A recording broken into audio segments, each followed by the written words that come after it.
Bonjour à tous, je suis Laurent et je suis coach mental spécialisé dans l'accompagnement des sportifs professionnels, des étudiants, des personnes en réorientation de carrière ou encore des patients qui souffrent de fatigue dans le cadre de maladies chroniques. Alors dans ce tuto, j'ai l'intention de répondre à une question relativement simple mais qui m'est très souvent posée. Qu'est-ce que le coaching orienté solution? Alors le coaching est avant tout une technique d'intervention, une technique d'accompagnement individuelle ou collective qui poursuit deux objectifs. Premier objectif, développer le potentiel du coaché. Deuxième objectif, amener le coaché à mobiliser par lui-même des ressources personnelles pour atteindre des objectifs. Et le rôle du coach est alors de construire avec le coaché des échelles de solutions, des échelles qui doivent lui permettre progressivement d'atteindre ses objectifs. Le coach va donc intervenir sur des processus mentaux, à savoir le comportement du coaché, ses choix, ses émotions ou encore ce qu'on appelle le moi intérieur. Dans mon expérience professionnelle, je suis amené à travailler autour de 7 compétences clés.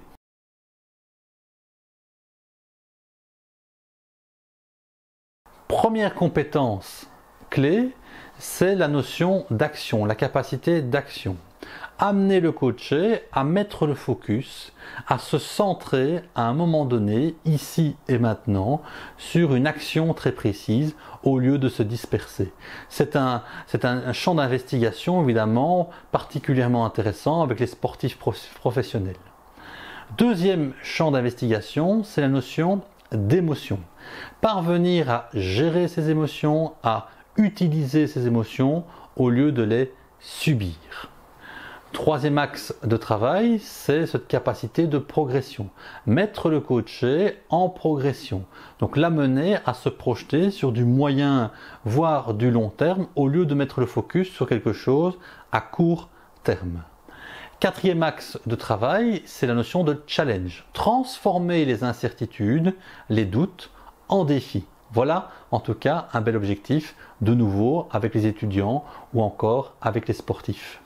Cinquième axe, c'est la notion de résilience, donc c'est cette capacité à pouvoir ramener le coaché à surmonter des obstacles dans sa vie. Donc la résilience, cette capacité à pouvoir surmonter, reprendre en quelque sorte, retrouver son énergie après une période particulièrement difficile. Sixième axe de travail, c'est la notion d'engagement. Cette capacité d'engagement, c'est la capacité du coaché à redonner du sens à sa vie, à se remettre en projet. Septième axe de travail, c'est la notion, la capacité d'équilibre.